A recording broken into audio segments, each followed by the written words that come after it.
सुप्रसिद्ध surgeon doctor Ganesh Patil MBBS MS दर रविवारी सकाळी 9 ते संध्याकाळी 5 वाजेपर्यंत उमदी येथील मैत्री हॉस्पिटलमध्ये सेवा देणार आहे। प्रमुख सेवा मूत्राशयाचे विकार, हर्निया, अपेंडिक्स, मूळव्याध, किडनी स्टोन, पित्ताशयाचे पिशवी काढण्याची प्रक्रिया, आतड्यांचे विकार, स्तनाच्या गाठी काढणे, शरीरावरील गाठी काढणे, मधुमेहामुळे जीर्ण जखमांवर उपचार।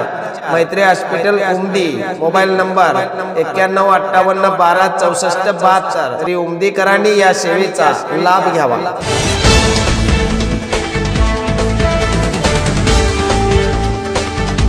नमस्कार, मी सुभाष कोकळे। आपण पाहताय TV6 मराठी न्यूज। पाहूया आजच्या ठळक घडामोडी। बातमी सांगलीमधून बेदाणा आयात प्रकरणी स्वाभिमानीचा मोर्चा, शीतगृह चालक तहसील बाजार समितीला निवेदन। अफगाण बेदाणा आणून विकल्याप्रकरणी येथील 2 कोल्ड स्टोरेजवर स्वाभिमानी शेतकरी संघटनेने मोर्चा काढला। संघटनेचे जिल्हाध्यक्ष महेश खराडे यांनी मोर्चाचे नेतृत्व केले। शीतगृह चालकांनी लेखी स्वरूपात दिलगिरी व्यक्त केली। दरम्यान शेतकरी हित जपण्यासाठी संघटना कोणाचाही मुलाहिजा ठेवणार नाही असा इशारा देण्यात आला। महाविद्यालय चौकातून मोर्चा सुरू झाला। संभाजी कुंभार, सुनील पोतदार, वाहा मुलानी, नितीन गोरे, RD पाटील, संजय कोलकुबे, श्रीधर उदगावे, निवृत्ती शिंदे, अनिल शिंदे यांच्यासह शेतकरी उपस्थित होते। मोर्चा तहसीलदार कार्यालयावर आला। सभा झाली। खराडे म्हणाले, 4 वर्षापासून द्राक्ष बेदाणा उत्पादकांची स्थिती वाईट आहे। काहींनी चीनचा बेदाणा अफगाणिस्तान मार्गे भारतात आणला, तो भारतीय बॉक्समध्ये भरून विकला। हा बेदाणा पकडण्याचे काम द्राक्ष बागायतदार संघाच्या संचालकांनी केले। बाजार समितीने त्यांचे परवाने तात्पुरते रद्द केले, ते कायमस्वरूपी रद्द व्हावेत। कुंभार, पोतदार यांचीही भाषणे यावेळी झाली। तासगाव बाजार समितीलाही निवेदन देण्यात आले।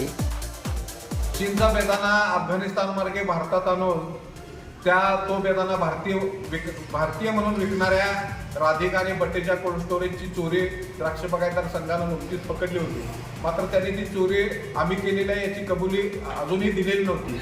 बाजार समितीने त्यांच्यावर तात्पुरता परवाना रद्दची कारवाई केलेली असली तरी कायमस्वरूपी त्यांचा परवाना रद्द करावा ही आमची मागणी होती। त्यामुळेच आज दोन्ही कोल्ड स्टोरेजवर मोर्चा काढण्यात आला।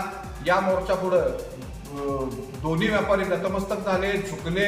शेतकऱ्यांच्या एकीपुढे त्यांना नमावं लागलं आणि आम्ही बेदाणा आयात केलेला होता, त्याचं वॉशिंग केलेलं आहे, त्याची विक्री केलेली आहे याची कबुली त्यांनी लेखी कबुली दिली। तसा माफीनामा त्यांनी लिहून दिलेला आहे। म्हणजे हे यश शेतकरी एकजुटीचं यश आहे। पण यापुढच्या काळात आम्ही एवढ्याच यशावरती अवलंबून न राहता तहसीलदारांनाही निवेदन दिलं, बाजार समितीलाही दिलेलं आहे।